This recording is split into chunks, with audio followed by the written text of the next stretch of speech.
നമ്മൾ കഴിഞ്ഞ ആഴ്ച നമ്മൾ ഡിസ്കസ് ചെയ്തു മെസ്സിയുടെ വരവ് കൊണ്ട് എന്താണ് പ്രയോജനം, അല്ലെങ്കിൽ മെസ്സിയുടെ വരവാണോ കേരളത്തിലെ ഫുട്ബോളിനെ മാറ്റിമറിക്കാൻ പോകുന്നത്, ഇന്ത്യയിലെ ഫുട്ബോളിനെ മാറ്റിമറിക്കാൻ പോകുന്നത് എന്നുള്ളതായിരുന്നു നമ്മുടെ അന്നത്തെ ഒരു ടോപ്പിക്ക്. ഇന്നിപ്പം വരികയാണെങ്കിൽ തന്നെ നമ്മൾ കേരളത്തിലെ ഫുട്ബോളിന് പ്രത്യേകിച്ചും ഒരുപാട് ടാലൻസ് പലതവണയായിട്ട് ഉണ്ടായിട്ടുള്ളതും വലിയ പ്രതീക്ഷയുള്ള കളിക്കാരുള്ള സ്ഥലവും കൂടിയാണ് കേരളം. പക്ഷേ നമുക്കൊരു ഫുട്ബോൾ ടീം എന്നുള്ള രീതിയിൽ, അല്ലെങ്കിൽ ഒരു ക്ലബ്ബ് എന്നുള്ള രീതിയിൽ, അല്ലെങ്കിൽ അതിൻ്റെ മാനേജ്മെൻറ്റിൻ്റെ ഇൻഫ്രാസ്ട്രക്ചറിൻ്റെ ഒക്കെ ഒരു ഇവാലുവേഷൻ നടത്തുകയാണെങ്കിൽ ഇതൊന്നും പോരാ എന്നുള്ളതാണ് അതിൻ്റെ ഒരു സത്യമായ അവസ്ഥ. അതതിൻ്റെ ഫിനാൻസ് മാത്രമല്ല, അതിൻ്റെ മാനേജ്മെൻറ്റ്, അതിനോടുള്ള അപ്രോച്ചൊക്കെ തന്നെ പ്രശ്നമാണ്. അപ്പോൾ എന്തുകൊണ്ടാണ് ശരിക്കും കേരളത്തിൽ നിന്നും ഒരു നല്ല കളിക്കാരൻ അല്ലെങ്കിൽ ടീം അല്ലെങ്കിൽ ഒരു നല്ല ലീഗ് പോലും ഉണ്ടായി വരാത്തത് എന്തുകൊണ്ടാണ് എന്നാണ് ദിലീപ് അതിനെ വിലയിരുത്തുന്നത്? അല്ല, ഇതിപ്പോൾ ഫുട്ബോളിൻ്റെ ചരിത്രം നോക്കിക്കഴിഞ്ഞാൽ കഴിഞ്ഞൊരു 40 കൊല്ലത്തിൽ പിന്നോട്ട് പോയ വളരെ ചുരുക്കം സ്ഥലങ്ങളേ ഉള്ളൂ. ഫുട്ബോൾ നിലവാരം പിന്നോട്ട് പോയ സ്ഥലങ്ങൾ ഒന്ന് ഈസ്റ്റേൺ യൂറോപ്പാണ്. അതെന്താ വെച്ചാൽ സോവിയറ്റ് യൂണിയൻ്റെ കൊലാപ്സ് കഴിഞ്ഞിട്ട് കുറേ രാജ്യങ്ങൾക്ക് അതിന് അവരുടേതായിട്ടുള്ള ലീഗ് ആയപ്പോൾ അവർക്ക് പിടിച്ചു നിൽക്കാൻ ബുദ്ധിമുട്ടാണ്. പണ്ടൊക്കെ വലിയ ശക്തമായ ടീമുകളായിരുന്നു അവിടുന്ന്, ജോർജിയ, യുക്രൈൻ, അവിടുന്നൊക്കെ. ഇപ്പം അവർക്ക് വരെ ബുദ്ധിമുട്ടാണ്. പിന്നെ ഒരു സ്ഥലം കേരളമാണ്. പണ്ട് 35-40 കൊല്ലം മുമ്പ് ഉണ്ടായിരുന്ന കളിക്കാർ നമുക്കിപ്പോൾ ഇല്ല. അപ്പോഴത്തെ ഒരു പാപ്പച്ചൻ, വിജയൻ, ഷറഫ് അലി, സത്യൻ, ഇവരൊക്കെ എൻ്റെ അഭിപ്രായത്തിൽ, ഞാൻ ആ കാലത്ത് 2 നാട്ടിലും കളി കണ്ടിട്ടുള്ളതുകൊണ്ട് ഒരു ഇംഗ്ലീഷ് ഫുട്ബോളിൽ ഒരു 3ാമത്തെ 4ാമത്തെ ഡിവിഷനിലെങ്കിലും കളിക്കാൻ സ്റ്റാൻഡേർഡുള്ള കളിക്കാരായിരുന്നു. വിജയൻ അതിലും മേധ. ഇപ്പൊ ബൈച്ചും ബൂട്ടിയെ ബെറി പോയിട്ട് പരാജയപ്പെട്ടു, തീരെ കളിക്കാൻ പറ്റിയില്ല. വിജയനായിരുന്നു അതിന് പകരം പോയിരുന്നത് വെച്ചാൽ ശരിക്കും തിളങ്ങായിരുന്നു. എന്താ വെച്ചാൽ ഫിസിക്കൽ ഇംഗ്ലീഷ് ഫുട്ബോൾ ആ കാലത്ത് 2nd ഡിവിഷൻ എന്ന് പറഞ്ഞാൽ വളരെ ഫിസിക്കലായിട്ടുള്ള കളിയാണ്. ഇപ്പൊ ബൂട്ടിയയ്ക്ക് അത് തീരെ ഫിസിക്കൽ ഇല്ലാത്തത് കാരണം അത് പറ്റിയില്ല. വിജയനാണെങ്കിൽ നേരെ തിരിച്ച് എന്താ പറയുക, ഒരു വലിയൊരു ഫിസിക്ക് അല്ലെങ്കിലും സ്വന്തം നോക്കാനുള്ളൊരു കഴിവുണ്ടായിരുന്നു. അപ്പൊ ആ ഒരു നിലവാരത്തിലുള്ള ഒരു കളിക്കാരനെ ഞാൻ ഇപ്പൊ കേരളത്തിൽ നിന്ന് കാണുന്നില്ല. അതാണ് ഒരു വലിയൊരു പ്രശ്നം. അത് എന്തുകൊണ്ടെന്ന് പറഞ്ഞാൽ ഇവിടെ ക്ലബ്ബുകളില്ല. അതിപ്പോ സാറും പറയും ഇതിനെപ്പറ്റി. ഒരു കളിക്കാരന് മുന്നോട്ട് പോകണമെങ്കിൽ ഒരു പാത വേണം. ഇപ്പം ഞാൻ UK സ്കൂളിലുള്ള സമയത്ത് 12 വയസ്സ് തൊട്ട് എല്ലാ ശനിയാഴ്ചയും ഓരോ ഏജ് ഗ്രൂപ്പും മാച്ച് കളിക്കും. ഈ മാച്ചിൻ്റെ സൈഡ് ലൈനിലൊക്കെ സ്കൗട്ടുകൾ ഉണ്ടാവും ക്ലബ്ബുകളിൽ നിന്ന്. അത് ചിലപ്പോൾ മാഞ്ചസ്റ്റർ യുണൈറ്റഡ്, ലിവർപൂളൊന്നും ആയിരിക്കില്ല, പക്ഷെ അടുത്ത നിര ക്ലബ്ബുകൾ. എൻ്റെ കൂടെ പഠിച്ചൊരു പയ്യൻ ഓൾഡം അത്ലറ്റിക് എന്ന് പറഞ്ഞാൽ ആ സമയത്ത് പ്രീമിയർ ലീഗിൽ ആദ്യത്തെ സീസണിൽ കളിച്ചൊരു ടീമാണ്. അവരുടെ കൂടെ ഒരു കോൺട്രാക്ട് കിട്ടി.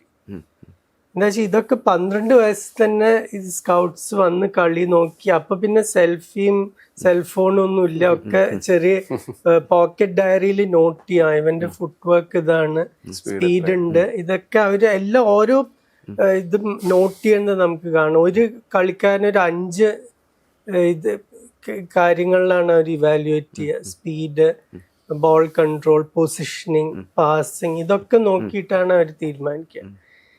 ഇവിടെ ഞാൻ തിരിച്ചു വന്നപ്പോൾ ഇതേ കഴിവുള്ള കളിക്കാർ ഇവിടെ ഉണ്ടായിരുന്നു, പക്ഷെ അവർക്കൊരു പാതയില്ല, ഒരു ക്ലബില്ല പോയി ട്രെയിൻ ചെയ്യാൻ, അക്കാഡമി ഇല്ല, കളിക്കാൻ മാച്ചുകളില്ല, ഗ്രൗണ്ടില്ല.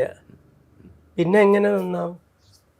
ജാലിക്ക് എന്താ തോന്നുന്നു? ജാലി ഇബ്രാഹിം എന്താ അതിനെപ്പറ്റി? അതായത് മാത്രമല്ല കോച്ചിങ്ങിലാണ് നിങ്ങളുടെ ഒരു എക്സ്പെർട്ടീസും എങ്ങനെയാണ്? അത് സാറ് പറഞ്ഞതുപോലെ വളരെ ഡീറ്റെയിൽ ആയി സാറ് സംസാരിച്ചു. അതെന്താ സംഭവം എന്ന് വെച്ചാൽ, ഇപ്പം നമ്മൾ നേരത്തെ മെസ്സിയുടെ സബ്ജക്റ്റിലാണ് നമ്മൾ തുടങ്ങിയത്. അപ്പോൾ നമ്മൾ മെസ്സിയുടെ മുന്നേ നമ്മൾ കുറച്ച് സംസാരിക്കേണ്ട കുറച്ച് വിഷയങ്ങളുണ്ട്. എന്താ വെച്ചാൽ, ഇപ്പോൾ ക്ലബ്സുകളുണ്ട്, അക്കാഡമികളുണ്ട്, പ്രോസസ്സിനെ കുറിച്ച് നമ്മൾ സംസാരിക്കണം. കാരണം ഇപ്പം നമ്മൾ ഇന്ത്യയിലെ എലൈറ്റ് അക്കാഡമികൾ 1-2 അക്കാഡമികൾ നമ്മുടെ കേരളത്തിലുണ്ട്. ISL ക്ലബ്ബുണ്ട്, I ലീഗ് ക്ലബ്ബുണ്ട്, ഇപ്പം സൂപ്പർ ലീഗിൽ ക്ലബ്ബുകളുണ്ട്, കളിക്കാർക്ക് കളിക്കാൻ ചാൻസ് ഉണ്ട്. നാച്ചുറൽ പ്രോസസ്സ് എന്ന് പറഞ്ഞ പ്രോസസ്സ്, ഇപ്പോൾ സാറ് നേരത്തെ പറഞ്ഞ IMVനെ കുറിച്ച് സംസാരിക്കും. അതായത് നാച്ചുറൽ പ്രോസസ്സ് നടക്കണം. ആ പ്രോസസ്സിൻ്റെ കൂടെ നമ്മൾ സയൻറ്റിഫിക് ആയിട്ട് ഡെവലപ്മെൻറ്റ് പ്രോഗ്രാം വരണം. ഇതാണ് അതിൻ്റെ ബേസിക് ലൈൻ. അപ്പം നമ്മൾ ഈ പ്രോസസ്സ് കുറേ ആർട്ടിഫിഷ്യലായിട്ട് നടക്കുന്നത്. അക്കാഡമികൾ വരുന്ന ഒരുപാട് കോച്ചുമാരെ ക്രിയേറ്റ് ചെയ്യുന്നു. കുറച്ച് മുന്നേ നമ്മളൊരു വിഷൻ ഇന്ത്യ എന്ന് പറഞ്ഞ പ്രൊജക്റ്റ് ഉണ്ടായിരുന്നു. അത് വലിയൊരു പ്രൊജക്റ്റ് ആയിരുന്നു. ആ പ്രൊജക്റ്റിൽ ഒന്നും നടന്നില്ല. അതിനുശേഷം നമ്മൾ അണ്ടർ-17 ഒരു ക്യാമ്പയിൻ നടത്തി. വലിയ കുറെ അതിലിപ്പോൾ വളരെ റെയർ പ്ലേയേഴ്സ് മാത്രമാണ് ലൈം ലൈറ്റിൽ നിന്നുകൊണ്ടിരിക്കുന്നത്. അപ്പൊ നമ്മുടെ ഈ പ്രൊസീജിയറിലാണ് പ്രോബ്ലങ്ങൾ. ടാലന്റ് സാറ് പറഞ്ഞ പോലെ എല്ലാ സ്ഥലത്തും ടാലന്റ് ഉണ്ട്. ഈ ടാലന്റിനെ ഐഡന്റിഫൈ ചെയ്യുകയും ഇൻഡിവിജ്വലൈസ്ഡ് ആയിട്ട് പ്രോഗ്രാം കൊടുക്കണം. ഇപ്പൊ വിജയേട്ടൻ എന്ന് പറഞ്ഞ നാച്ചുറൽ എബിലിറ്റിയുള്ള ഒരു പ്ലെയർ, ബൂട്ടിയ എന്ന് പറഞ്ഞത് വേറെ ടൈപ്പ് ഓഫ് പ്ലെയർ, സ്പീഡും സ്ട്രെങ്ത്തും കളിക്കുന്ന പ്ലെയർ. സുനിൽ ഛേത്രിയും ഏകദേശം ബൂട്ടിയുടെ പോലത്തെ ഒരു പ്ലെയറാണ്. അപ്പൊ ഈ IM വിജയൻ ചിലപ്പോൾ ഈ കാലഘട്ടത്തിൽ ഉണ്ടായിരുന്നെങ്കിൽ ചിലപ്പോൾ വിജയേട്ടന്റെ കഴിവ് ഇത്രയും മേലേക്ക് വരില്ല. കാരണം കോച്ചിങ് ചെയ്തിട്ട്, ആർട്ടിഫിഷ്യലായി കോച്ചിങ് ചെയ്തിട്ട് ആ നാച്ചുറൽ എബിലിറ്റിനെ ബ്രേക്ക് ചെയ്യും. അപ്പൊ ഇവിടെ വേണ്ടത് പറഞ്ഞാൽ നമ്മുടെ കളിക്കാരനെ മനസ്സിലാക്കിക്കൊണ്ട് നമ്മുടെ കളിക്കാരെ ഡെവലപ്പ് ചെയ്യുന്ന ഒരു സിസ്റ്റം വരണം. ആ സിസ്റ്റത്തിൽ ഡെവലപ്പായി വന്ന കളിക്കാർ കളിക്കാൻ ടൂർണമെന്റുകൾ വേണം. ഇവിടെ വിന്നിങ് ഫോർമാറ്റിലാണ് എല്ലാ കാര്യങ്ങളും നടക്കുന്നത്. കളി ജയിക്കുക എന്ന് ഇപ്പം നമ്മൾ I ലീഗിലെ Gokulam Kerala team several time ചാമ്പ്യന്മാരാണ്. അവരുടെ ഒരു അക്കാഡമിയുടെ പ്രൊസീജിയർ ചോദിച്ചാൽ ഇല്ല. അവർ സ്വന്തമായിട്ട് ഡെവലപ്പ് ചെയ്ത് കൊടുത്തിട്ട് പിന്നെ സെല്ല് ചെയ്യുന്നതോ അല്ലെങ്കിൽ നാഷണൽ ടീമിലോ അത് ബൈ ചാൻസിൽ ക്രിയേറ്റ് ചെയ്യപ്പെടുന്ന പ്ലേയേഴ്സാണ്. നമ്മളൊരു പ്ലെയർ ഡെവലപ്പ് ആകുമ്പോൾ ഇതാണ് ഞങ്ങളുടെ പ്രൊസീജിയർ, ഈ പ്രൊസീജിയറിൽ കൂടെ പോയൊരു സിസ്റ്റം ഇതാണ്. അപ്പോൾ നമുക്ക് ആ സിസ്റ്റം ഫോളോ ചെയ്താൽ മതി. റീസെന്റ് ഞാൻ നേരത്തെ സാറോട് സംസാരിച്ച പോലെ നമ്മൾ ഹെൽപ്പ് ചെയ്ത ഒരു പ്ലെയർ നാഷണൽ ടീമിൽ വന്നിട്ടുണ്ട്. പ്രീവിയസ് ഇയേഴ്സിൽ ഗോകുലത്തിൽ കളിച്ചു. ഗോകുലത്തിന് പറയാൻ പറ്റണം ആ പ്ലെയർ ഈ പ്രൊസീജിയറിൽ കൂടെ പോയ പ്ലെയറാണ്, ഞങ്ങളുടെ പ്രൊസീജിയർ വഴിയാണ് ഈ പ്ലെയർ പോയത്. അങ്ങനെ പറയുമ്പോഴാണ് നമുക്ക് നാച്ചുറൽ എബിലിറ്റിനെ ലിഫ്റ്റ് ചെയ്യാൻ പറ്റുള്ളൂ. അതിന് പകരം നമ്മൾ സൂപ്പർ ലീഗ് കേരള എന്ന് പറയുന്ന ഒരു സിസ്റ്റത്തിലേക്ക് നോക്കുമ്പോൾ അതൊരു വാനിറ്റി സാധനമാണ്. അത് ഭയങ്കര രസകരമായിട്ട് നോക്കാവുന്ന ഒരു സാധനമാണ്. എന്താ സാറിന് തോന്നുന്നത്? അല്ല, ഇതിപ്പോ ഇദ്ദേഹം പറഞ്ഞത് ഫുട്ബോൾ എന്നല്ല, ഏതൊരു സ്ഥാപനം എടുത്താലും അതിന്റെ മോഡൽ, അത് ജയിക്കണമെങ്കിൽ അതിന്റെ മോഡൽ 4000 കൊല്ലം മുമ്പ് ഈജിപ്തില് കൺസ്ട്രക്ട് ചെയ്ത പിരമിഡ് പോലെ ആയിരിക്കണം. അതിൽ ബേസാണ് ഏറ്റവും പ്രധാനം. അതില്ലാതെ ഒന്നുമില്ല.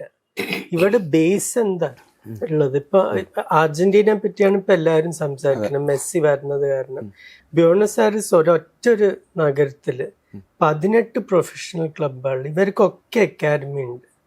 ഈ 18 ക്ലബിൽ 6 വലിയ ക്ലബ്ബുകളാണ്. വലിയ ക്ലബ്ബുകൾ എന്ന് പറഞ്ഞാൽ അവരുടെ ഓരോരുത്തരുടെയും സ്റ്റേഡിയം 48,000-ലധികം കപ്പാസിറ്റി ഉള്ളത്.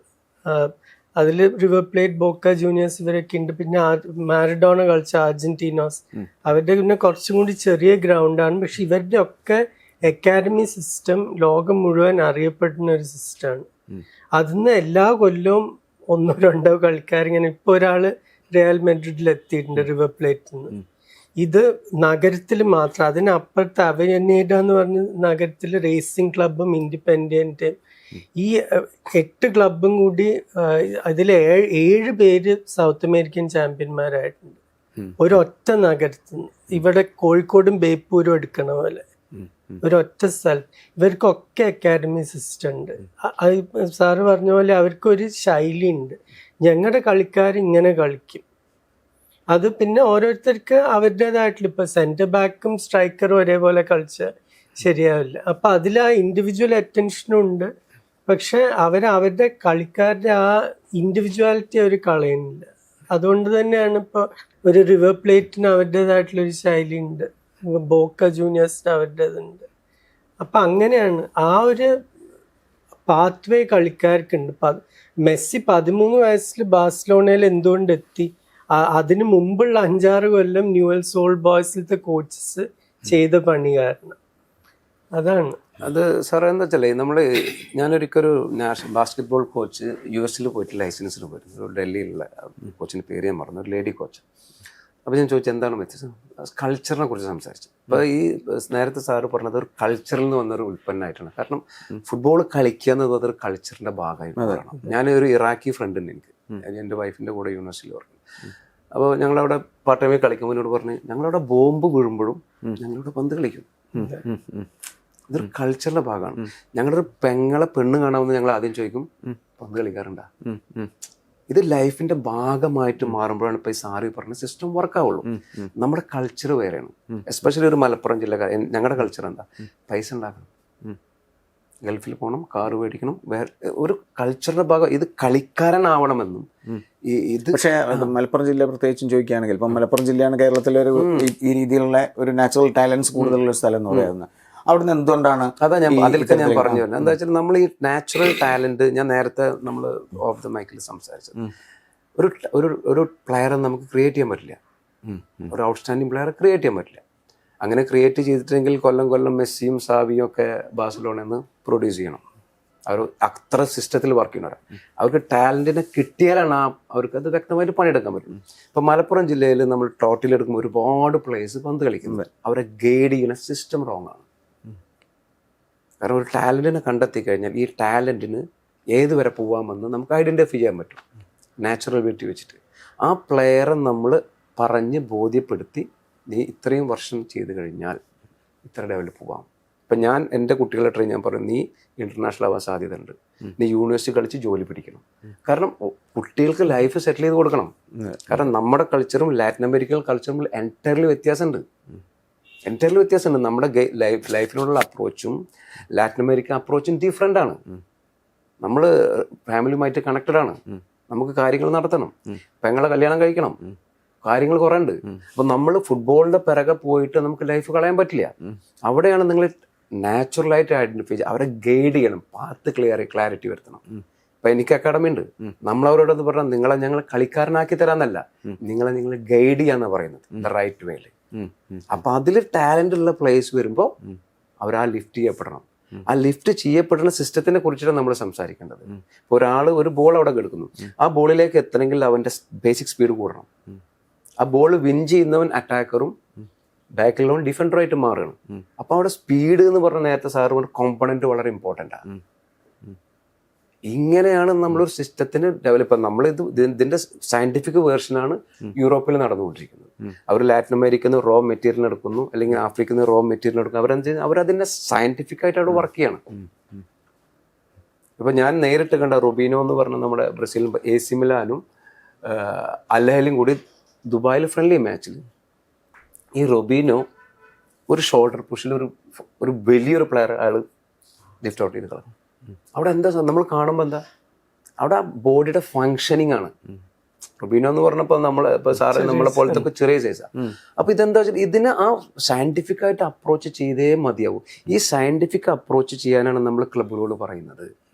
ഇപ്പോൾ ഉക്കുമനോ വെച്ച് 2 മാസം മുന്നേ ഇന്റർവ്യൂവിൽ പറഞ്ഞു, ഒരൊറ്റ ISL ക്ലബ്ബുകളും പ്ലേയേഴ്സിനെ പ്രൊഡ്യൂസ് ചെയ്യാൻ ശ്രമിക്കുന്നില്ല, ഉപയോഗിക്കാനാണ് ശ്രമിച്ചുകൊണ്ടിരിക്കുന്നത്. അയാള് 3 വർഷം നന്നായി പണിയെടുത്തൊരു മനുഷ്യനാണ്. ഞാൻ ഭയങ്കര റെസ്പെക്ടോട് കൊടുക്കും. അയാൾ നന്നായി പണിയെടുത്തു. അതും അവിടെയും ഈ പണ്ടത്തെ യുഗസ്ലാവിയ എന്ന് പറയുന്ന ആ രാജ്യങ്ങളിലൊക്കെ ഇതേപോലത്തെ ടാലന്റ് ഉണ്ട്. അവർക്ക് അത് ഈ റെഡ് സ്റ്റാർ ബെൽഗ്രേഡ് ആയാലും പാർട്ടിസാൻ ആയാലും അവരുടെയൊക്കെ അക്കാഡമികളും ഇപ്പോഴും അങ്ങനത്തെ കളിക്കാരെ പുറത്തു കൊണ്ടുവരുന്നുണ്ട്. എന്തുകൊണ്ട് ആ ഗൈഡൻസ് കിട്ടുന്നുണ്ട്. അവർക്ക് അവരുടേതായിട്ടുള്ളൊരു ശൈലി ഉണ്ട് ഫുട്ബോൾ കളിക്കുന്നത്. ബ്രസീൽ ഓഫ് യൂറോപ്പ് എന്നൊക്കെ ആയിരുന്നു പണ്ടത്തെ യുഗോസ്ലാവിയ പറഞ്ഞിട്ടുണ്ടായിരുന്നു. മറഡോണ കാലഘട്ടത്തിലൊക്കെ നമ്മുടെ ടീമുകളായിരുന്നത്. അപ്പൊ അതാണ് ആ ഒരു കൾച്ചർ ഉണ്ട് ഈ കളിക്കാരെ മുന്നോട്ട് കൊണ്ടുവരിക എന്നുള്ളത്. ഇതിപ്പോ ബിസിനസ് മോഡൽ ജയിക്കാന്ന് മാത്രമാണെങ്കിൽ അത് പിന്നെ ആർക്കും വന്ന് പൈസ ഇൻവെസ്റ്റ് ചെയ്ത് അത് കുറച്ച് കഴിയുമ്പോൾ ഇറങ്ങിപ്പോവാ. അല്ല, അപ്പോൾ റീസെൻ്റ് ആയിട്ട് നമ്മൾ പറയുമ്പോഴേ ഞാൻ സാറ് പരിക്കില്ല. ഇപ്പം ഞാൻ പേരെടുത്ത് പറയാൻ ഉദ്ദേശിക്കില്ല, ഒരു ഫേമാണ് പേരെടുത്ത് പറഞ്ഞാൽ ചിലപ്പോൾ അത് വിവാദം. അപ്പോൾ അത് അവർക്കൊരു അക്കാഡമി ഉണ്ട്. ആ അക്കാഡമിയുടെ പർപ്പസ് എന്താ? Winning at any cost. അപ്പോൾ ആ ഫേം വിന്നിങ് ആയിട്ടുണ്ടാവും, ഫുട്ബോൾ വിന്നിങ്ങിലേക്ക് വരുന്നില്ല. നിങ്ങൾ അക്കാഡമി എന്ന് പറയുന്നതിൻ്റെ പർപ്പസ് ടു ഡെവലപ്പ് ചെയ്യാന്നുള്ള ഒരു സിസ്റ്റത്തിനെ നിങ്ങൾ എന്ത് ചെയ്യും? നിങ്ങൾ ടാലന്റിനെ ഐഡന്റിഫൈ ചെയ്തിട്ട് നിങ്ങളുടെ പർപ്പസിലേക്ക് സ്യൂട്ടബിൾ ആക്കി വിടുക. അവിടെ ഒരു സ്വാഭാവികമായിട്ടും വളരെ വിശദീകരിക്കേണ്ട ഒരു വൈരുദ്ധ്യമുണ്ട്. കാരണം ഇപ്പോൾ ഒന്നാമത് ഇപ്പോൾ ഗ്ലോബലൈസേഷൻ്റെ കാലത്ത് കളി എന്ന് പറയുന്നത് ഒരു ട്രേഡുമായിട്ട് ബന്ധപ്പെട്ട് കിടക്കുന്ന, ബിസിനസ്സായിട്ട് ബന്ധപ്പെട്ട് കിടക്കുന്ന ഒരു സംഗതിയാണ്. അതിനെ മാറ്റി നിർത്തിക്കൊണ്ട് നമുക്ക് അല്ല മാറ്റി നിർത്തണം എന്നല്ല പറയുന്നത്. ഇപ്പൊ ആഫ്രിക്കയിലത്തെ ക്ലബുകൾ എന്താ ചെയ്യുന്നത്, അല്ലെങ്കിൽ സൗത്ത് അമേരിക്കയിലത്തെ ക്ലബുകൾ എന്താ ചെയ്യണം? അവർക്ക് അറിയാം അവർക്ക് പൈസയുടെ കാര്യത്തിൽ യൂറോപ്പായിട്ട് പിടിച്ചു നിൽക്കാൻ പറ്റില്ല, അല്ലെങ്കിൽ സൗദി ആയിട്ട് പിടിച്ചു നിൽക്കാൻ പറ്റില്ല. അപ്പൊ അവരുടെ ശ്രദ്ധ മുഴുവൻ ഈ ഡെവലപ്മെന്റിലാണ്. ഇപ്പൊ അവർക്കറിയാം ഓരോ ബാച്ചിന്നും ഒരു കളിക്കാരനെ വിറ്റാൽ നമുക്ക് അടുത്ത 2 കൊല്ലത്തേക്കുള്ള പരിപാടി നടത്താനുള്ള പൈസയായി. ഇപ്പൊ റിവർ പ്ലേറ്റ് ഫ്രാങ്കോ മാസ്റ്റാന്റോനെ മെഡ്രിഡിലേക്ക് വിട്ടു. ആ പൈസ വെച്ചിട്ട് അവരുടെ അവരൊരു വർഷം ഡെവലപ്മെന്റ് പ്രോഗ്രാം 2-3 കൊല്ലം ഇനി നടക്കും. അപ്പോഴേക്കും അടുത്ത ഫ്രാങ്കോ വരും. അതാണ് സാറേ പറഞ്ഞത്. അതാണ് ഇപ്പൊ നമ്മൾ അതായത് നമ്മൾ ഇവരോട് പറയുന്നത് നിങ്ങൾ ബിസിനസ് ചെയ്യണം, ഇതിൽ സ്പെൻഡ് ചെയ്തവന് റിട്ടേൺ കിട്ടണം. പക്ഷെ ആ റിട്ടേൺ കിട്ടുമ്പോൾ ആ സ്പോർട്ടിന് ഉപകാരമാവണം, നിങ്ങൾക്ക് ഉപകാരമാവണം, ആ ഇൻഡിവിജ്വലിന് ഉപകാരമാവണം. നമ്മളൊരു നമ്മളിപ്പോ ഉവൈസ് മൊയ്ക്കൽ എന്ന് പറഞ്ഞ പ്ലെയറെ ഗൂഗിളിൽ സൈൻ ചെയ്യുമ്പോൾ പെർ മന്ത് 20,000. നിങ്ങൾ ഐ ലീഗ് കളിക്കുകയാണെങ്കിൽ ഇത്ര %. ആ പ്ലെയറെ വിട്ടത് അൺഒഫീഷ്യലാണ്, എനിക്കറിയില്ല, 35 ലക്ഷത്തിന് അവർ സെല് ചെയ്തത് Jamshedpur FC. Totally expense 5 lakhs വന്നിട്ടുണ്ടാവും. 30 lakhs പ്രോഫിറ്റ് ആണ്. 10 കുട്ടികളെ നിങ്ങൾ സെല് ചെയ്ത് എത്ര രൂപ കിട്ടി? അത് സെല് ചെയ്യണമെങ്കിൽ നിങ്ങൾ അതിൽ ആ പ്രൊസീജിയർ കറക്റ്റ് ആയിരിക്കണം. ഇതാണ് ഞാൻ പറയുന്നത്, നിങ്ങൾ ബിസിനസ് ചെയ്യാം, ഇത് ബിസിനസ് മോഡൽ സക്സസ് ആണ്. സക്സസ് ആവണമെങ്കിൽ നിങ്ങൾ ഇപ്പം നമ്മൾ ഒരു ടീമിന്റെ എക്സ്പെൻസ് എന്താ വെച്ചാൽ പ്ലേയേഴ്സിന്റെ സാലറിയിലാണ് മേജോറിറ്റി എക്സ്പെൻസ് വരുന്നത്, കോച്ചുമാരുടെ സാലറി എക്സ്പെൻസ്. ഇത് കട്ട് ചെയ്യണമെങ്കിൽ നിങ്ങൾക്ക് ഒരു ബാക്കിലൊരു പ്രൊസീജിയർ നടക്കണം. എന്തുകൊണ്ടാണ് സാറേ സ്ട്രൈക്കർമാരില്ല? ഞാൻ നേരത്തെ സാറോട് ഒരു കുവൈത്തിലെ ഒരു പ്ലെയറെ കുറിച്ച് പറഞ്ഞു. ഒരു കുവൈറ്റിൽ നിന്ന് under-19 ടോപ്പ് സ്കോറർ എൻ്റെ അക്കാഡമിയിൽ വന്നിരിക്കുന്നു. അപ്പൊ ഞാൻ ഗോൾ കീപ്പർ ഇല്ല, 10 ബോൾ വെച്ചു കൊടുത്തു ഞാൻ. ഈ 10 ബോളും അവൻ റൈറ്റ് ഫുട്ടിലേക്ക് മാത്രമാണ് പ്ലേസ് ചെയ്ത് വെക്കുന്നത്. അവൻ ഡെഡ് പ്ലെയർ എന്ന് വിളിക്കുക. ഈസിലി ആയിട്ട് ഒരു ആന്റിസിപ്പേറ്റഡ് ഡിഫൻഡർക്ക് ആ ബോൾ വിൻ ചെയ്യാൻ പറ്റും. അവിടുത്തെ ടോപ്പ് സ്കോറാ. ഞാൻ പറഞ്ഞു, മോനെ നിനക്ക് സ്ട്രൈക്കർ കളിക്കാൻ പറ്റില്ല. അവൻ ഈസ്റ്റ് ബംഗാളിന് ട്രയലിൽ പോയി തിരിച്ച് അക്കാഡമിയിൽ വന്നിട്ട്. അപ്പം ഞാൻ ചോദിച്ചു എന്താണ് പ്രോബ്ലം? സ്ട്രൈക്കർ പറഞ്ഞു ടെക്നിക്കൽ പ്രോബ്ലം. ഇതാണ് നമ്മൾ പറയുന്നത്. ഞാൻ ഇന്നലെ രാത്രി അവനുമായിട്ട് മീറ്റിംഗ് ഉണ്ടായിരുന്നു. ഞാൻ പറഞ്ഞു, മോനെ നീ ഫുൾ ബാക്ക് കളിക്കും, സ്പീഡ് ഉണ്ട്, സ്ട്രെങ്ത് ഉണ്ട്, എജിലിറ്റി ഉണ്ട്. സ്ട്രൈക്കർ എന്ന് പറയുന്നത് ഒരു ടെക്നിക്കൽ ഹൈലി കോമ്പണന്റ് സാധനമാണ് സ്ട്രൈക്കർ എന്ന് പറയുന്നത്. കാരണം ടീം വർക്ക് ചെയ്യുന്നത് സ്ട്രൈക്ക് ചെയ്യാൻ വേണ്ടിയിട്ടാണ്, അല്ലേ സാറേ? അത് സ്പ്രിന്റർ പോലെ. സ്പ്രിന്റിംഗ് എന്ന് പറയുന്നത് കംപ്ലീറ്റ് ടെക്നിക്കൽ കോമ്പണന്റ്. അതൊരു ദീർഘ ഓടണ പോലെയല്ല. അപ്പോൾ ഈ ഞാൻ പറഞ്ഞു വെക്കണം എന്താ വെച്ചാൽ, നമ്മൾ ഇങ്ങനെ വർക്ക് ചെയ്യുമ്പോൾ ക്ലബിന് ഉപകാരവും ഇൻഡിവിജ്വലിന് ഉപകാരം, അതുപോലെ നമ്മുടെ നാഷണൽ ടീമും ലിഫ്റ്റ് ചെയ്യപ്പെടും. അതൊരു ഈ സ്ട്രൈക്കിംഗ് പ്രത്യേകിച്ച് അതൊരു ഗിഫ്റ്റാണ്. അത് ഒരു പരിധിക്ക് അപ്പുറം അത് പഠിക്കാൻ പറ്റില്ല. ഇന്നലെ രാത്രി ലിവർപൂൾ ന്യൂകാസിൽ കളിയിൽ 16 വയസ്സുകാരനാണ് അവസാനത്തെ ഗോൾ അടിക്കുന്നത്. അത് അവൻ ഫസ്റ്റ് ടൈം ഫിനിഷാണ്. ബോൾ കൺട്രോൾ, പാസ് കൺട്രോൾ ചെയ്ത് ഫസ്റ്റ് ടൈം കേളിംഗ് ഷോട്ട്, അത് കോർണറിലേക്ക്. ഗോൾ കീപ്പർ ഒരു തെറ്റും ചെയ്തിട്ടില്ല. പക്ഷെ അത് അത്രയും പെർഫെക്റ്റ് ആയിട്ട് 16 വയസ്സുകാരൻ പ്ലേസ് ചെയ്യണമെങ്കിൽ അവന്റെ ടെക്നിക്കൽ സ്കിൽ എന്തായിരിക്കണം എന്ന് നമുക്ക് ആലോചിക്കുന്നതേ ഉള്ളൂ. അത് പഠിപ്പിച്ചു കൊടുക്കുക. അത് ഒരു അക്കാഡമിക്കും അത് അവന്റെ നേരത്തെ പറഞ്ഞ സാറേ, നമുക്ക് ക്രിയേറ്റ് ചെയ്യാൻ പറ്റില്ല, നമുക്ക് ആ ടാലന്റിനെ ഷാർപ്പ് ചെയ്യാനേ പറ്റുള്ളൂ.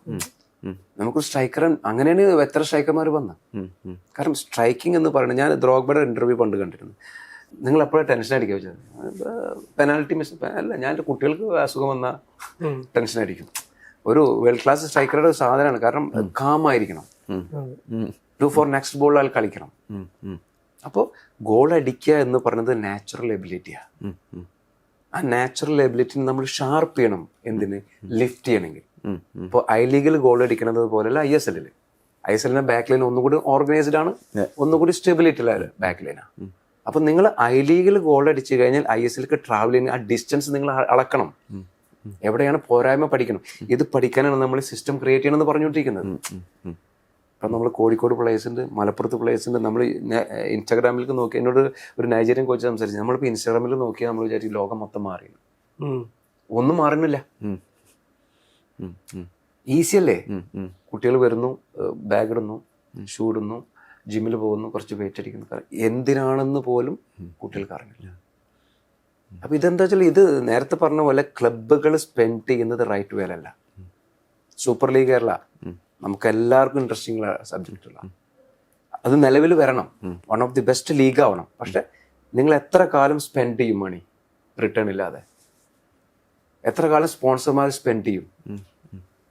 അല്ലെങ്കിൽ ഇത് EPL-നേക്കാളും ക്വാളിറ്റിയിൽ ഇത് ഈ കളി നടക്കണം, ആണോ സാറേ? അല്ലെങ്കിൽ ISL-ന്റെ നിലവാരത്തിലേക്ക് ഈ കളി നടക്കണം. 1 month ട്രെയിനിങ്, 2 month മാച്ച്. ഈ 1 month ട്രെയിനിങ്ങിൽ കോച്ചിന് പ്ലേയേഴ്സിനെ പഠിക്കാൻ പോലും സമയം കിട്ടില്ല. ഞാൻ എൻ്റെ കോളേജ് ടീമിനെ 3 വർഷം എടുത്തിട്ടാണ് 4-2-3 പഠിപ്പിച്ചത്. 3 വർഷം എടുത്തത് അത് ഫ്ലൂയിഡിറ്റിയിൽ കളിക്കാൻ വേണ്ടിയിട്ട്. ഞാൻ ഒരു സ്ട്രൈക്കറെ തപ്പിയിട്ട് എൻ്റെ 1 വർഷം ഞാൻ നടന്ന് ഒരു ഹോൾഡിംഗ് സ്ട്രൈക്കറെ കിട്ടാൻ വേണ്ടിയിട്ട്. കാരണം എൻ്റെ വിഷൻ നടക്കണമെങ്കിൽ എനിക്കൊരാളെ കിട്ടണം. അപ്പൊ ഇത് ഒരു മാസം കൊണ്ട് സാറ് പറയും ഏത് കോച്ചിനാണ് ഒരു മാസം കൊണ്ട് ഒരു സിസ്റ്റം ക്രിയേറ്റ് ചെയ്യാൻ പറ്റുക? അപ്പൊ അയാൾ കാശ് പറയും, വരും, വാങ്ങിക്ക് പോവും. ഒരു ഇന്ത്യൻ കോച്ചിന് കൊടുക്കുന്ന 10 ഇരട്ടി ശമ്പളം അയാൾ ഡോളറിൽ കൺവേർട്ട് ചെയ്യുന്നത്. അപ്പൊ നമ്മുടെ പൈസ എടുക്കാൻ പോകുന്നത്. ഒരു ഗ്രൗണ്ട് ഇല്ല, പ്രോപ്പറായിട്ട് ഗോകുലത്തിന് പോലും സ്വന്തമായിട്ട് ഒരു ട്രെയിനിങ് ഗ്രൗണ്ട് ഇല്ല, ബ്ലാസ്റ്റേഴ്സിന് ഗ്രൗണ്ട് ഇല്ല. അപ്പൊ നിങ്ങൾ എന്തെല്ലാം ഇൻവെസ്റ്റ് ചെയ്യുന്നത്? ഞാൻ ഇപ്പൊ ഈ ട്രെയിനിങ് ഗ്രൗണ്ടിന്റെ കാര്യം പറഞ്ഞപ്പോഴാണ് ബോക്ക ജൂനിയേഴ്സ് കോൺഫിഡൻഷ്യൽ എന്ന് പറഞ്ഞൊരു ഡോക്യുമെന്ററി ഉണ്ട്. അതിൽ അവരുടെ ട്രെയിനിങ് പിച്ച് കാണണം. നമ്മുടെ ഇവിടുത്തെ മെയിൻ പിച്ച് പോലും ആ നിലവാരം എത്തില്ല. അത് ഓരോ ഗ്രൗണ്ടിനും അങ്ങനത്തെ ട്രെയിനിങ് പിച്ച് ഉണ്ട്. അതിപ്പോ അർജന്റീനയിൽ മാത്രമല്ല, ഇപ്പൊ ഇദ്ദേഹം വർക്ക് ചെയ്യുന്ന UAE, അലേൻ, അൽവാസൽ, മാരഡോണും പോയി എത്ര അനേക ക്ലബ് ഉണ്ട് അവിടെ. അവിടെയൊക്കെ പോയി കഴിഞ്ഞാൽ ഫെസിലിറ്റീസ് കാണണം. അത് ട്രെയിനിങ് ഗ്രൗണ്ട് മാത്രമല്ല, അത് കഴിഞ്ഞ് ഡ്രസ്സിംഗ് റൂം, മസാജ് റൂം, എല്ലാം അവരെല്ലാ ലെവലിലും ചിന്തിച്ചിട്ടാണ് സെറ്റപ്പ് ചെയ്തത്. അതുകൊണ്ടാണ് നമ്മൾ പറഞ്ഞത് ഇവിടെ അങ്ങനത്തെ സാധനം കാണാനില്ല. ഇവിടെ ഇപ്പൊ ഞാൻ എൻ്റെ അക്കാഡമി ഒരു മാച്ച് കളിക്കാൻ ഈ മോങ്ങം എന്താണ് AC മിലാൻ്റെ ഒരു അക്കാഡമി 18,000 രൂപയുടെ എനിക്ക് അന്ന് സ്പെൻഡ് ആയത്. കാരണം ട്രെയിനിങ്ങിൽ നല്ല ഗ്രൗണ്ടില്ല, നമുക്ക് ട്രെയിനിങ് കളിച്ചിട്ട് കാര്യമില്ല. ഇനിയിപ്പോ വ്യാഴാഴ്ച പോകുന്നത് കോതമംഗലം MA കോളേജിലേക്കാണ്. കാരണം നമ്മൾ മാച്ച് ഇപ്പൊ സാറ് പറഞ്ഞില്ലേ മാച്ച് കളിക്കുക, അത് പർപ്പസ്ഫുൾ ആയിരിക്കണം. മാച്ച് കളി നമ്മൾ ജയിക്കാനായിട്ട് മാച്ച് കളിക്കും പ്രശ്നമാണ്. ഒരു കുട്ടിയുടെ എബിലിറ്റി മനസ്സിലാക്കണം, അവന് ടഫസ്റ്റ് മാച്ച് കളിക്കണം. അത് സർഫസ് ക്വാളിറ്റിയുള്ള സർഫസ് ആയിരിക്കണം, അല്ല സാറേ? കാരണം സർഫസിന്റെ ക്വാളിറ്റി കൂടുമ്പോൾ ബോളിന്റെ ഡ്രൈവ് കൂടും, ക്വാളിറ്റി ഓഫ് മൂവ്മെന്റ് കൂടും. അപ്പൊ ഈ കുട്ടിക്ക് കോൺഫിഡൻറ്റ് കൂടും. അപ്പൊ ഇത് ഈ ഒരു സ്വന്തമായിട്ട് ഇത്രയും ഓഡിയൻസ് ഉള്ള, ഇത്രയും കാഴ്ചക്കാരുള്ള ബ്ലാസ്റ്റേഴ്സിന് പോലും ഒരു ട്രെയിനിങ് ഗ്രൗണ്ട് പോലും ഇല്ല. എന്നിട്ട് നിങ്ങൾ എന്ത് ബിസിനസ്സാണ് ചെയ്തുകൊണ്ടിരിക്കുന്നത്? അതിൽ കാര്യമില്ല. കാരണം ജെന്യൂനായിട്ട് ഞാൻ നേരത്തെ സാറിന് പറഞ്ഞു, ഒരു കോച്ചിനോട് ഒരു റിപ്പോർട്ടർക്ക് ചോദിക്കാൻ പറ്റണം, നിങ്ങൾ ഈ ഫോർമേഷൻ എന്ത് കൊണ്ടാണ് കളിച്ചത്, അല്ലെങ്കിൽ X or Y, what is A system. ഇതൊക്കെ കൂടി ചേരുമ്പോഴാണ് നമ്മൾ പറഞ്ഞ. അല്ലാണ്ട് പന്ത് കളിക്കാരുണ്ടാക്കിയത് കൊണ്ട് നമ്മുടെ സിസ്റ്റം ഡെവലപ്പ് ആവില്ല. നല്ല ഓഡിയൻസ് വേണം, നല്ല ഈ ജേർണലിസ്റ്റുകൾ വേണം, നല്ല കോച്ചുമാർ വേണം, നല്ല കളിക്കാർ വേണം, അവർക്ക് കളിക്കാൻ നല്ല പ്രതലം വേണം. ഇത് വരുമ്പോഴല്ലേ ഈ സാധനം ലിഫ്റ്റ് ആവുള്ളൂ. നമ്മളൊരു പെരിഫറലായിട്ട് ഒരു പുറത്തുള്ള ഒരു കോസ്മെറ്റിക് ആയിട്ടുള്ള സംഗതികളായിട്ടാണ് പലപ്പോഴും ഇപ്പം മെസ്സി വരുന്നു അല്ലെങ്കിൽ റൊണാൾഡോ വരുന്നു എന്നൊക്കെ പറയുമ്പോൾ നടക്കുന്ന സംഭവങ്ങൾ. അതൊരു പ്രത്യേകിച്ചും അത് കളിക്കാരെക്കാളും കൂടുതൽ ഫാൻ ആഗ്രഹിക്കുന്ന ഒരു സംഗതിയാണ്, ഓളമാണ്. അത് വേണ്ടെന്നല്ല, അതിനിപ്പം രാഷ്ട്രീയവൽക്കരിച്ച് സംസാരിക്കുന്നത് ചിലപ്പോൾ തെറ്റുമായിരിക്കാം. അത് നമ്മളൊരു വിഷയമല്ല. അപ്പം എൻ്റെ ചോദ്യം ഇതാണ്, ഇപ്പം നമ്മളിപ്പോൾ ഈ പറഞ്ഞതിലൊക്കെ തന്നെ കളിക്കാരുണ്ട്, പ്രതിഭകൾ ഓരോ വർഷവും നമുക്കും ഉണ്ടാവുന്നുണ്ട് എന്ന് പറയുന്നത്. നമുക്ക് സ്പെസിഫിക് ആയിട്ട് നല്ലൊരു കളിക്കാരനെ അല്ലെങ്കിൽ നല്ലൊരു ടീമിനെയൊക്കെ ഉണ്ടാക്കിയെടുക്കാൻ എന്താ ചെയ്യാൻ പറ്റുക? ഇപ്പോൾ ഒരു കാര്യം, ഏറ്റവും പ്രധാനപ്പെട്ട ഒരു കാര്യം പിച്ചുകളാണ്. നല്ല പിച്ചുകൾ വേണം. അല്ലാതെ ചളിയിലും മണ്ണിലും ഒന്നും കളിച്ചിട്ട് ആരും സെറിയാലോ EPL ഒന്നും എത്താൻ പോകുന്നില്ല, ബുദ്ധിമുട്ടായിരിക്കും. ഇപ്പൊ ആഫ്രിക്കയിൽ പോയി കഴിഞ്ഞവരെ അവരുടെ നല്ല അക്കാഡമീസിൽ ഇപ്പൊ അവർ ടർഫിലാണ് കളിക്കുന്നത്.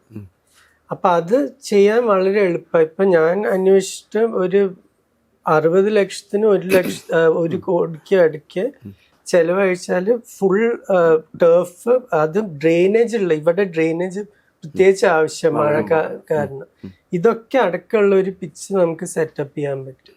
അങ്ങനെ ഓരോ ജില്ലയിലും ഒരു 5 എണ്ണം സെറ്റപ്പ് ചെയ്യാന്ന് പറഞ്ഞാൽ ഒരു 75 കോടിയുടെ താഴത്തെ കാര്യമാണ്. അപ്പൊ ഞാനിത് ഗവൺമെന്റ് ചെയ്യുന്ന അല്ല പ്രതീക്ഷിക്കുന്നത്, അത് പ്രതീക്ഷിക്കാൻ പാടുമില്ല. എന്താ വെച്ചാൽ ഇത് വേറെ ആൾക്കാർക്ക് അനേക കാര്യങ്ങൾ ആവശ്യമുള്ളപ്പോൾ ഇതില് പൈസ സ്പെൻഡ് ചെയ്യാൻ. പക്ഷെ ബാക്കി നാട്ടിൽ ഇതെങ്ങനെ ചെയ്യണം? ഗ്രേറ്റ് ബ്രിട്ടൻ 1996 ഒളിമ്പിക്സ് അറ്റ്ലാന്റയിൽ 300 അത്ലീറ്റുകളെ അയച്ചു, ഒരൊറ്റ ഗോൾഡ് മെഡലാണ് കിട്ടിയത്. അത് കഴിഞ്ഞ് അവർ തിരിച്ചു വന്നപ്പോൾ പറഞ്ഞു ഇതിപ്പോൾ എങ്ങനെയാണ് ശരിയാക്കുക? അവരെന്താ ചെയ്തത്? നാഷണൽ ലോട്ടറിന്ന് ഇത്ര % സ്പോർട്സിലേക്ക് കൊടുക്കുക. ആ ഫണ്ടിങ് വെച്ചിട്ട് ഇപ്പോൾ 2012 ലണ്ടൻ ഹോസ്റ്റ് ചെയ്തപ്പോൾ 29 ഗോൾഡായി, 65 മെഡലും. ഇപ്പൊ കഴിഞ്ഞ കൊല്ലം പാരീസിൽ 65 മെഡൽ തന്നെ കിട്ടി. ഗോൾഡിന്റെ എണ്ണം 19 വന്നു, 19ലേക്ക് താണു. അത് പക്ഷെ പ്രശ്നമല്ല, ആ മെഡലിന്റെ ആകെപ്പാടുള്ള സംഖ്യ നിലനിൽക്കുന്നുണ്ട്. അവരതാ ചെയ്ത്. ഇവിടെ ഞാനിപ്പോ കഴിഞ്ഞ ആഴ്ച എക്കണോമിക് ടൈംസിൽ വായിച്ച് 14,000 കോടിയാണ് കേരളത്തിന്റെ വരുമാനം ലോട്ടറിന്ന്. ഇതിന്റെ 1% പോട്ടെ, ഒരു 0.7% ഇത് ഇൻവെസ്റ്റ് ചെയ്താൽ 100 കോടിയായി. അതെന്തുകൊണ്ട് നിങ്ങൾക്ക് സ്പോർട്സിലേക്ക് ഇൻവെസ്റ്റ് ചെയ്തുകൂടാ? ഈ ഇൻഫ്രാസ്ട്രക്ചർ ക്രിയേറ്റ് ചെയ്യാൻ, ശരിക്കുള്ള റണ്ണിങ് ട്രാക്ക്, ഫുട്ബോൾ പിച്ചുകൾ, 2-3 ഇൻഡോർ സ്റ്റേഡിയം, ഇതൊക്കെ ഒരു 1-time ഇൻവെസ്റ്റ്മെന്റ് ആണ്. അത് നിങ്ങൾ ഗവൺമെന്റിന്റെ പൈസ എന്ന് ചെയ്യണമെന്ന് ആരും പറയുന്നില്ല. അല്ല, അതിലേ ഇപ്പോൾ ഈ ഡെവലപ്മെന്റിനെ കുറിച്ച് സംസാരിക്കും. എൻ്റെ വീട് ഞാൻ പഠിച്ചത് ഈ ശ്രീ ചിത്ര നമ്പൂരിപ്പാട് ഫസ്റ്റ് വിദ്യാഭ്യാസ ഡയറക്ടറാണ്. മൂപ്പര് കൊടുത്ത സ്കൂളാണ്. അവിടെ ഒരു 3.5 കോടിയുടെ പ്രൊജക്റ്റ് വന്നിട്ടുണ്ട്. സിന്തറ്റിക് ട്രാക്ക് ഉണ്ട്, 200 മീറ്റർ ഉണ്ട് സിന്തറ്റിക് ട്രാക്ക്. ഞാൻ ആദ്യമായിട്ട് കാണാം 200 മീറ്റർ സിന്തറ്റിക് ട്രാക്ക്. അതിൻ്റെ ഉള്ളിലൊരു 7 സൈഡ് കഷ്ടി കളിക്കാവുന്ന ഒരു ഗ്രാസ് കോർട്ട്. അപ്പോൾ സ്വാഭാവികമായിട്ടും നമ്മളോടൊക്കെ അഭിപ്രായം ചോദിക്കും. ഞാൻ പറഞ്ഞു, നിങ്ങൾ ഇതിനെ മഡ് കോർട്ടാക്കി മാറ്റും, മൾട്ടിപ്പിൾ പർപ്പസ് കോർട്ടാക്കി മാറ്റും. കാരണം അവിടെ ഫുട്ബോൾ കളിക്കുന്നവരുണ്ട്, ക്രിക്കറ്റ് കളിക്കുന്നവരുണ്ട്, റണ്ണേഴ്സ് ഉണ്ട്. ഇതിനെ നിങ്ങൾ അല്ലെങ്കിൽ ഇതൊരു 400 മീറ്ററിൻ്റെ ട്രാക്കാണ്. അപ്പോഴാണ് ഇത് പർപ്പസ്ഫുൾ ആവുള്ളൂ. ഇവിടെ ഇപ്പോൾ വന്നുള്ളത് 200 മീറ്റർ ഉണ്ട്. ഇതിപ്പോൾ നമ്മൾ നോർമലി നോക്കും എസ്തെറ്റിക്കലി ഡെവലപ്മെൻ്റ് ആണത്. ഗവൺമെൻറ്റിൻ്റെ വലിയൊരു പ്രൊജക്ട്, 3 കോടി പ്രൊജക്ട്. അതാണ് ഈ പറഞ്ഞത്. ഈ ഇടുക്കിയിൽ, മൂന്നാറിൽ ഒരു ഹൈ ആൾട്ടിറ്റ്യൂഡ് ട്രെയിൻസ് ഉണ്ട്. ഉമ്മൻചാണ്ടി സാറിൻ്റെ സമയത്ത് വന്നാൽ തോന്നുന്നുണ്ട് എനിക്ക്. അത് അടഞ്ഞെടുക്കുക. ഇൻവെസ്റ്റ്മെൻറ്റ് ചെയ്യുന്നുണ്ട്, റൈറ്റ് വേലല്ല, കാര്യങ്ങൾ ചെയ്യുന്നുണ്ട്. എന്തുകൊണ്ട് ഇന്ത്യൻ അത്ലറ്റിക്സ് ഡെവലപ്പാണ്? JSWനെ പോലെ ഉള്ള ആൾക്കാർ, റിലയൻസിനെ പോലുള്ള ആൾക്കാർ അവർ സ്പെൻഡ് ചെയ്യുന്നത് കൊണ്ടാണ് എന്ത് ചെയ്യുന്നത് ഞാൻ മനസ്സിലാക്കണം. പ്രൈവറ്റ് ഉണ്ട്, ഗവൺമെന്റ് ഉണ്ടാവും. അപ്പൊ ഇവിടെ നമ്മൾ ചെയ്യേണ്ടത് പറഞ്ഞാൽ നമ്മൾ ഒരു ബേസിക്കലി നമ്മൾ ഒരു നേരത്തെ സാറ് പറഞ്ഞതിൻ്റെ ഒരു ചെറിയൊരു കറക്ഷൻ, ഒരു ബേസിക് പ്ലെയർ ഡെവലപ്പ് ആവാൻ ഇൻഫ്രാസ്ട്രക്ചറിൻ്റെ ആവശ്യമില്ല. ബേസിക് മോഡൽ പഠിപ്പിക്കാം. ഒരു ചാരലിലും അവൻ ബോൾ കണ്ടു. ഇപ്പോൾ ഡാനി അൽവാസിൻ്റെ ഒരു വീഡിയോ ഉണ്ട്, ഫേമസ് വീഡിയോ ഉണ്ട്. അവൻ ഡെവലപ്പ് ചെയ്ത സാറ് കണ്ടിട്ടുണ്ടാവും. നിങ്ങൾക്ക് ഇവിടെ വരുമോ, നിങ്ങളിവിടെ ബോൾ കൺട്രോൾ ചെയ്യുന്ന പറഞ്ഞൊരു വീഡിയോ ഉണ്ട്. ചാരലിലും നമുക്ക് സാധനം പഠിപ്പിക്കാം. പക്ഷെ ഇത് വൺസ് ഇത് ഡെവലപ്പായി എന്ന് കണ്ടു കഴിഞ്ഞാൽ അവനക്ക് ഇൻഫ്രാസ്ട്രക്ചർ വേണം. അതിവിടെ ഇല്ല. നമ്മൾ ഇപ്പോൾ AFFൻ്റെ ഒരു പരിപാടി പറഞ്ഞാൽ കോച്ചസിനെ ക്രിയേറ്റ് ചെയ്യുക എന്നുള്ളത്. ഇപ്പോൾ അതൊരു ബിസിനസ് മോഡലായി മാറി. എല്ലാ ആഴ്ചകളിലും കോഴ്സുകളാണ്. AFC C ലൈസൻസ് പഠിക്കുന്ന അറൗണ്ട് 50,000 rupees. അപ്പോൾ അത് ഡിവൈഡ് ചെയ്യണം. അതിൻ്റെ കഥകൾ. ഇതാരാണ് പഠിക്കുന്നത്? ഇത് പഠിച്ചിട്ട് എങ്ങനെയാണ് പ്രവർത്തിക്കുന്നത്? അപ്പോൾ ഇവിടെ നേരത്തെ പറഞ്ഞ പോലെ ഞാൻ എൻ്റെ അടുത്ത് വരുന്ന പ്ലേസിൽ പറഞ്ഞ് നിങ്ങളുടെ ലൈഫ് സ്പോയിൽ ചെയ്യരുത്. നിങ്ങൾ കളിച്ചോ, പഠിച്ചോ. കാരണം ഇപ്പോൾ ഞാൻ 2017 മുതൽ 2025 ഇപ്പോൾ നമ്മൾ വർക്ക് ചെയ്തിട്ട് ഒരു പ്ലെയറാണ് ലൈം ലൈറ്റിൽ കയറിയുള്ളത്. അത് ബൈ ഗോഡ് ഗ്രേസ്, അങ്ങനെയും പറയണല്ലോ അവസാനം. കാരണം നമ്മളത് അപ്പോൾ ആ സിസ്റ്റത്തിൻ്റെ ഉള്ളിലേക്ക് നമ്മൾ ഇത് കടത്തി വിടുമ്പോൾ ഇതിൽ ഒരുപാട് പ്രശ്നങ്ങളുണ്ട് ഈ സാധനത്തിൽ. ഞാൻ എപ്പോഴും കുട്ടിയുടെ ലൈഫിലൊക്കെ നോക്കുക, സ്പോർട്സ് പേഴ്സൻ്റെ അപ്പുറത്തേക്ക് ഇൻഡിവിജ്വൽ ലൈഫിലൊക്കെ നോക്കുക. അപ്പോഴാണ് നമ്മൾ മെസ്സി വരുന്ന വിഷയത്തിനെ കുറിച്ചിട്ട് ഇവിടെ നമ്മൾ ഘോര മെസ്സി വരികയോ വരാതിരിക്കുകയോ ഒരു മാറ്റം ഉണ്ടാകാൻ പോകില്ല. സ്പോർട്സിൽ ഒരു ഡെവലപ്മെന്റ് ഉണ്ടാകാൻ പോകില്ല. ഇമ്പാക്റ്റുകൾ ഉണ്ടാവും. അത് കൊമേഴ്സ്യൽ ഇമ്പാക്റ്റുകൾ ഉണ്ടാവും. നമ്മുടെ കേരളത്തിനെ കുറിച്ചിട്ട് വേൾഡിൽ, കാരണം മെസ്സിയാണ് വരുന്നത്, ചർച്ച ചെയ്യപ്പെടും. ആ സമയത്ത് കുറച്ച് കൊമേഴ്സ്യൽ ആയിട്ടുള്ള കുറച്ച് സാധനങ്ങൾ വരും. അത് ചിലപ്പോൾ ബിസിനസ് ചെയ്യാൻ പറ്റണം. അത് ഫുട്ബോളിന് യാതൊരു ഗുണകരമാവില്ല. ഫാൻ ബേസിലേക്ക് വരുമ്പോൾ മെസ്സിയുടെ കളി കാണാന്ന് പറഞ്ഞത് ഇപ്പോൾ എല്ലാവർക്കും ആഗ്രഹമുള്ള ഒരു കാര്യം. ഞാൻ നേരിട്ട് പോയി കണ്ടുള്ളതാണ് മെസ്സിയുടെ കളിയാണ്. കാരണം അതൊരു ആർട്ടാണ്, ഒരു ഗിഫ്റ്റഡ് സാധനമാണ്. ഇപ്പോൾ ട്രെയിനിങ് മെത്തേഡിൽ മുപ്പൊരു സാധനം ചെയ്യും, വാമ്പിയും ബോൾ ഇങ്ങനെ സ്വിച്ച് ചെയ്യും. എമിലോ മാർട്ടിനസ് ഞാൻ അബുദാബിയിൽ നിന്ന് കണ്ടതാ. ഇങ്ങനെ സാധനം ഇങ്ങനെ ഡ്രൈവ് ആയി. ഇപ്പം നമ്മൾ നേരിട്ട് കാണുമ്പോൾ ഒരു ഇമ്പാക്റ്റ് ഉണ്ട്. അതിൻ്റെ അപ്പുറത്ത് പിന്നെ ഈ ഗിമ്മിക്കുകൾ, മെസ്സി വരൂട്ടോ വരില്ല കേട്ടോ എന്നുള്ള ഗിമ്മിക്കുകളുടെ അപ്പുറത്തേക്ക് ഒരു ഇമ്പാക്റ്റ് ഉണ്ടാക്കാൻ പോകുന്നില്ല. ഇങ്ങനെയെല്ലാം നമ്മൾ സ്പോർട്സിനെ ഡെവലപ്പ് ചെയ്യേണ്ടത്, ഇങ്ങനെയെല്ലാം നമ്മൾ സ്പോർട്സിനെ പ്രൊമോട്ട് ചെയ്യേണ്ടത്. ഇത് വേറൊരു പൊളിറ്റിക്കൽ മാറ്ററിൽ പോകുന്ന ഒരു സാധനമാണ്. മെസ്സി വന്നത് കൊണ്ടും വരാത്തത് കൊണ്ടും നമ്മുടെ ഈ ബേസിക് ലൈന് മാറിയില്ലെങ്കിൽ അത് ഏത് ഗവൺമെന്റ് വന്നാലും, ഗവൺമെന്റുകൾ കുറെ പ്രൊജക്ടുകളുണ്ട്, അതൊക്കെ അട്ടർ വേസ്റ്റ് ആണെന്ന് ഞാൻ പറയാം. അപ്പൊ ഇത് മെസ്സി എന്ന് പറഞ്ഞ ഫാക്ട് ഇപ്പൊ ഗവൺമെന്റ് ലീഡ് ഇപ്പൊ സ്കോർ ചെയ്തുകൊണ്ടിരിക്കുന്നു. കാരണം മെസ്സി വരൂട്ടാന്ന് പറഞ്ഞിട്ട് അപ്പൊ ഇതൊന്നും നമ്മൾ ചർച്ച ചെയ്യപ്പെടേണ്ട വിഷയമല്ല. ഞാൻ സ്പോർട്സ് ആസ് എ കോച്ച് ഞാൻ പറയണത്, ഇവിടെ ചർച്ച ചെയ്യപ്പെടേണ്ട വിഷയം ഒരു പ്ലെയറെ നമുക്ക് എങ്ങനെ ഡെവലപ്പ് ചെയ്യാം. ആ പ്ലെയറെ ഡെവലപ്പ് ചെയ്യാൻ ബേസിക് ആയിട്ടുള്ള നീഡ്സ് എന്തൊക്കെയാണ്, അതിൽ ഈ ക്ലബ്ബുകൾ എന്തൊക്കെയാണ് കോൺട്രിബ്യൂട്ട് ചെയ്തുകൊണ്ടിരിക്കുന്നത്, ഈ ലൈം ലൈറ്റിൽ നിൽക്കുന്ന ക്ലബ്ബുകൾ എന്തൊക്കെയാണ് കോൺട്രിബ്യൂട്ട് ചെയ്തുകൊണ്ടിരിക്കുന്നത്. ഒരു പ്ലെയർ ഇഞ്ചുറി ആയി കഴിഞ്ഞാൽ അയാളെ റീഹാബ് ചെയ്യാൻ നിങ്ങളുടെ എന്ത് സിസ്റ്റം ഉള്ളത്? അയാൾ ഔട്ടായി സാറേ. ഒരു പ്ലെയർ ഇഞ്ചുറി ആയി കഴിഞ്ഞാൽ എസ്പെഷ്യലി ഓഫ് സീസണിലാണെങ്കിൽ ആ പ്ലെയറിന് ഒരാൾ തിരിഞ്ഞു പോകുമല്ലോ. ഇവിടെ ഐ ലീഗിലും സെക്കൻഡ് ഡിവിഷനും കളിച്ചിട്ട് നേരെ പോയിട്ട് സെവൻസ് കളിക്കുന്ന സിസ്റ്റം ഇവിടെ. കോച്ചുമാർ എന്താ ഓഫർ ചെയ്യുന്ന അറിയോ? ഞങ്ങളെ സൈൻ ചെയ്താൽ ഞങ്ങൾ നിങ്ങളെ സെവൻസ് കളിക്കാൻ കൊണ്ടുപോകാം. അല്ല, ഇത് നേരത്തെ ഒരു കാര്യം ഞാൻ പറഞ്ഞത് ഈ പിച്ചസിന്റെ പ്രാധാന്യം, ഇത് ഈ പരിക്കുകൾ വരാതിരിക്കാൻ മാത്രമല്ല, ഫുൾ പിച്ചിൽ കളിക്കാത്തത് കൊണ്ടാണ് പലപ്പോഴും ഈ ലീഗിൽ എത്തുന്ന കളിക്കാർക്ക് വരെ പൊസിഷണൽ സെൻസ് ഇല്ല പലപ്പോഴും. ആ പൊസിഷൻ എങ്ങനെയാണ് കളിക്കേണ്ടതെന്ന് അവർക്ക് വളരെ അധികം പ്രായമായിട്ട് ഫുൾ പിച്ചിൽ പോയി കളിച്ചിട്ടുള്ളൂ. അപ്പൊ ആ ഒരു മെച്യൂരിറ്റി ഇല്ല. ഇപ്പൊ ഇന്നലെ ഞാൻ 16 വയസ്സുകാരൻ, അവനെ എവിടെ എത്തണം എന്ന് അവനറിയാം ആ പാസ് വരുമ്പോഴേക്കും. അത് ആ കളിച്ച് പരിചയമുള്ളത് കാരണം. പിന്നെ സ്റ്റേഡിയങ്ങളുടെ കാര്യം എടുത്തു കഴിഞ്ഞാൽ ഇപ്പൊ ആൾക്കാർക്ക് കാണികൾ വേണം. നമുക്ക് 50,000 ആള് വേണം, 60,000 ആള് വേണം. ഇവർക്ക് എന്ത് ഫെസിലിറ്റീസോ നമ്മൾ കൊടുക്കണം. ഇതിലും ഗവൺമെന്റ് ഒരു പൈസയും ചെലവാക്കേണ്ട ആവശ്യമില്ല. പുറമേയൊക്കെ നോക്കുക എങ്ങനെയാണ് അവരിപ്പോ സ്റ്റേഡിയംസിന്റെ ബില്ല് പേ ചെയ്തുകൊണ്ടിരിക്കുന്നത്. അമേരിക്കയിൽ സാൻ ഫ്രാൻസിസ്കോയിൽ ലീവൈസ് സ്റ്റേഡിയം, ലീവൈസ് ജീൻസ് കമ്പനി 2043 വരെ നെയിമിംഗ് റൈറ്റ്സ് വാങ്ങിയിരിക്കുക. ഓരോ 10 കൊല്ലത്തിന് അവര് 1700 കോടി റുപ്യ നെയിമിംഗ് റൈറ്റ്സ് ഓരോ 10 കൊല്ലത്തിന്. അതേപോലെ Bayern മ്യൂണിക്കിന്റെ alliance arena, alliance insurance അവർക്ക് ഓരോ 10 കൊല്ലത്തിന് 1300 കോടി റുപ്യ കൊടുക്കണം. ആർസണലിന്റെ എമിറേറ്റ് സ്റ്റേഡിയം, ഇതൊക്കെ നെയിമിംഗ് റൈറ്റ്സ് ആണ്. അതേപോലെ എന്തുകൊണ്ട് നിങ്ങൾക്ക് കരൂരിലെ സ്റ്റേഡിയം അല്ലെങ്കിൽ ഇവിടുത്തെ EMS സ്റ്റേഡിയം ഇതൊക്കെ ആർക്കെങ്കിലും കൊടുക്കുക, അവരുടെ പേര് വെച്ചോട്ടെ. അതിന്റെ മെയിൻ്റനൻസും ഇതൊരു വേൾഡ് ക്ലാസ് ഫെസിലിറ്റി ആക്കി മാറ്റാൻ പറ്റും. ഇതിപ്പോ ഞാൻ ഗവൺമെന്റിനോട് ഞാൻ 50 കോടി ചെലവാക്കുമെന്ന് ഒരിക്കലും പറയില്ല. എന്താ വെച്ചാൽ വേറെ ആവശ്യങ്ങളുണ്ട് ആൾക്കാർക്ക്. പക്ഷെ എന്തുകൊണ്ട് നിങ്ങൾക്ക് ഇങ്ങനത്തെ ഒരു പരിപാടിക്ക് പോയിക്കൂടാ? അതെ, പിന്നെ ഇതെന്താ ഇതിലൊക്കെ സാധനം, അൾട്ടിമേറ്റ് നമ്മൾ ഫുട്ബോളിനെ കുറിച്ച് സംസാരിക്കണം.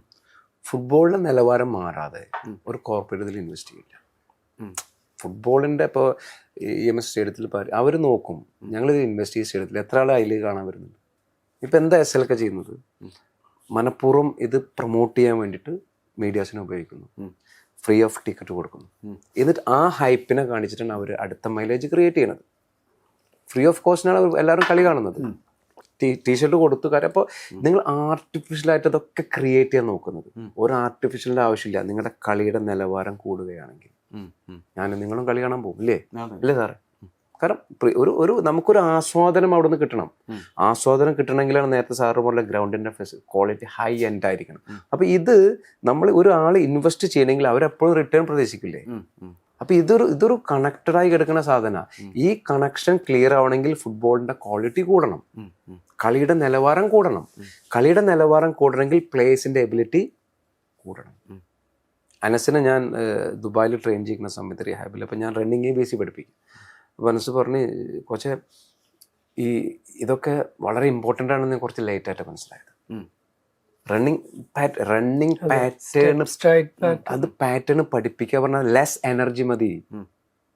ഇപ്പം എനിക്ക് മൂവിനെ പോലെ സാറിന് മൂവി, കാരണം എനിക്കറിയാം എവിടെ പ്രഷർ അപ്ലൈ ചെയ്യണമെന്ന് എനിക്കറിയാൻ പറ്റും, എവിടെ ഡ്രൈവ്. അത് ഏളി പഠിപ്പിക്കേണ്ട കാര്യമാണ്. അത് പഠിപ്പിച്ചാൽ അയാളുടെ മൂവിങ് എക്സ്പെൻസർ കുറയും. എക്സ്പെൻസ് കുറയുമ്പോൾ അയാൾക്ക് കളിക്കാനുള്ള എബിലിറ്റി കൂടും. ബേസിക് സാധനം പറയണത്. ഇത് നമ്മൾ പറയണമെങ്കിൽ ഒരു യൂറോപ്യൻ വന്ന് പറയണം, അല്ലെങ്കിൽ ഒരു UEFA ലൈസൻസ് കോച്ച് വന്ന് പറയണം. നമ്മൾ തിങ്ക് ചെയ്യില്ല. നമ്മൾ പറയുന്നത് വിത്ത് ബോൾ മെസ്സിക്ക് ഒരു 4 മിനിറ്റോ 4.5 മിനിറ്റോ 90 മിനിറ്റ്സിൽ കിട്ടുന്നതാണ് പറയണത് കണക്ക് പ്രകാരം. അപ്പം നമുക്ക് എത്ര മിനിറ്റ് കിട്ടും? സുനിൽ ഛേത്രി അതിനെ കൗണ്ടർ ചെയ്ത് പറഞ്ഞല്ലോ, ഞാൻ കളിക്കുന്നത് വിത്തൗട്ട് ബോളിലാണ് മൂവ് ചെയ്യുന്നത്. സുനിൽ ഛേത്രി ക്വാളിറ്റി മൂവ്മെന്റിലാണ്, പൊസിഷൻ ബേസ് ആണ് അയാളുടെ മൂവ്മെന്റ്. റൈറ്റ് ടൈമിൽ ആൾ വരും. അപ്പൊ അയാൾ പറയേണ്ടത് നിങ്ങളുടെ ഫിസിക്കൽ അഡ്വാൻറ്റേജ് ക്രിയേറ്റ് ചെയ്യൂ. ആ ഫിസിക്കൽ അഡ്വാൻറ്റേജ് ക്രിയേറ്റ് ചെയ്യുന്ന ആ പ്ലെയറെ നമ്മൾ പഠിക്കണം. ഇപ്പൊ സാറിനെ പോലെയല്ല എൻ്റെ ഫിസിക്കൽ ക്വാളിറ്റി, ഇൻഡിവിജ്വലൈസ്ഡ് ആണ്. അപ്പൊ ഈ ഇൻഡിവിജ്വലൈസ്ഡ് പ്രോഗ്രാമിൽ ഫോക്കസ് ഇൻവെസ്റ്റ് ചെയ്യണം. അത് സാലറിയിലാവരുത്, അവരുടെ ഫുഡിലും അവരുടെ ട്രെയിനിങ്ങിലാവണം ഈ ക്ലബ്ബുകൾ ഇൻവെസ്റ്റ് ചെയ്യേണ്ടത്. സാലറി കൊടുക്കരുത്.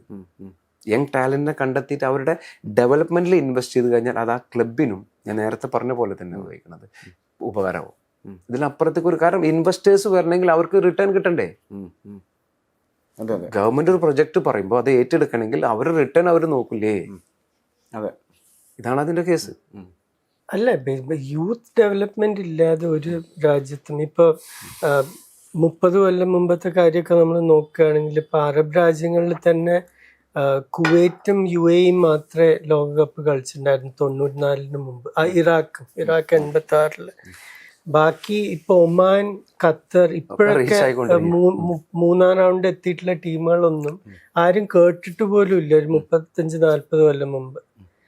ഇവരൊക്കെ എങ്ങനെ ഇവിടെ എത്തി? അവരാ ഒരു പാത്വേ അവർ ക്രിയേറ്റ് ചെയ്തിട്ടുണ്ട്. അത് അക്കാഡമി തൊട്ട് പ്രാക്ടീസ് പിച്ചസ്, മറ്റേ ജിംസ്, മറ്റേ റിക്കവറി, ഈ ഇഞ്ചുറിന്ന് റിക്കവറി ഏറ്റവും പ്രധാനപ്പെട്ട ഒരു ഇതാണ്. അല്ലെങ്കിൽ 16 വയസ്സിലൊരു മുട്ടിനൊരു പരിക്കേറ്റ് അത് കളി നിന്നു. അപ്പൊ ഇതൊക്കെ കൂടി ഒത്തുവരണം. അപ്പൊ അതില്ലാതെ ഇപ്പൊ ആര് വന്നാലും ഏത് സ്റ്റേഡിയം നന്നാക്കിയാലും പേര് മാറ്റിയിട്ടൊന്നും കാര്യമില്ല.